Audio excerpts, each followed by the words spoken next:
Hi అండి. ఈరోజు నేను వంకాయ బంగాళదుంప టమాటా వేసి చక్కగా గుజ్జు గుజ్జుగా వండుతున్నానండి. ఈ కర్రీ చాలా బాగుంటుంది.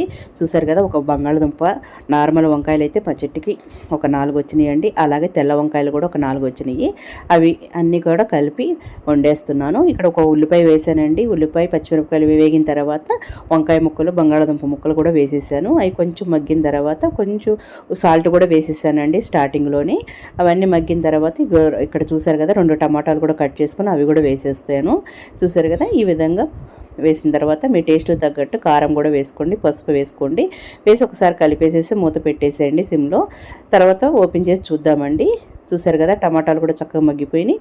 ఒక హాఫ్ గ్లాసు వాటర్ వేసేసి సిమ్లో పెట్టేసేసి చక్కగా కూర దగ్గర పడేలాగా ఉడికించుకోండి. చూసారు కదా, మళ్ళీ ఇప్పుడు ఒక 2 మినిట్స్ తర్వాత చూద్దామండి. చూసారు కదా, గుజ్జు గుజ్జుగా చక్కగా ఉంది కూర. చాలా టేస్టీగా ఉంటుందండి. మీరు కూడా ఒకసారి ట్రై చేయండి.